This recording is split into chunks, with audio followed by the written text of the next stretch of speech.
మచిలీపట్నం సీఐతో రెచ్చగొట్టేలా మాట్లాడడం వల్లే స్టేషన్లో వాగ్వాదం జరిగిందన్నారు పేర్ని నాని. పార్టీ నేత సుబ్బన్ను గంటల తరబడి స్టేషన్లో కూర్చోబెట్టడంపైనే తాను ప్రశ్నించానన్నారు. పేర్ని నాని తీరు పోలీసులను అవమానించేలా ఉందని చట్టపరంగా చర్యలు తీసుకుంటామన్నారు హోంమంత్రి అనిత. పేర్ని నాని రౌడీలా వ్యవహరిస్తున్నారన్నారు మంత్రి కొల్లు రవీంద్ర. పోలీస్ స్టేషన్లో అంతరాద్ధాంతం చేయాల్సిన పనే ఉందని, ఖచ్చితంగా చర్యలుంటాయని అన్నారు. భర్తని చిటికన్ నాగేశ్వరరావు అనే ఆయన్ని తమాషాలు చేయబాకని విలేకరుల సమక్షంలో, మా అందరి సమక్షంలో ఇతను తోలనాడాడు కాబట్టి నేను తిరగబట్టం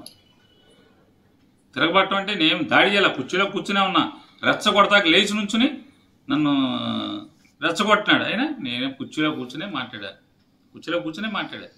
ఇది నేను అంటావా ఎట్లా అంటావా అని మాట్లాడాను.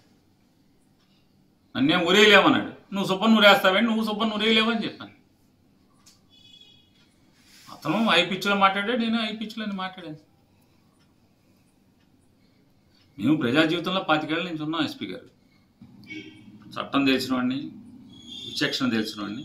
నేనేం నేరం చేయలే, నాకేం తప్పుడు వ్యాపారాలు లేవు, నేను బ్యాడ్ క్యారెక్టర్ కాదు, నేనేం కూనీలు చేయను, మంటలు చేయను, రౌడీజం చేయను.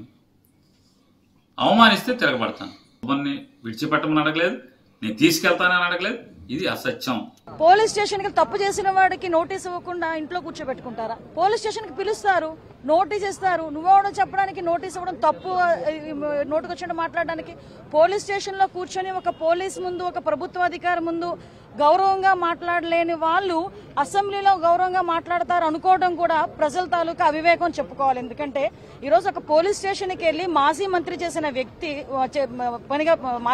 పనిచేసిన వ్యక్తి అక్కడికి వెళ్ళి నోటుకొచ్చినట్టు వీరంగం సృష్టించే పరిస్థితి.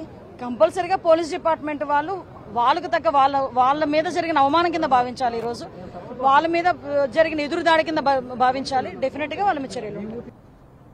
పోలీస్ అధికారులు స్టేషన్కు ఎవరినైనా పిలవచ్చు. పోలీసులు అడిగినటువంటి ఆధారాలు ఇవ్వాల్సినటువంటి బాధ్యత ఉందా లేదా? ఈ నెల అక్కడ అంత రాద్ధాంతం చేయాల్సినటువంటి అవసరం ఏముంది?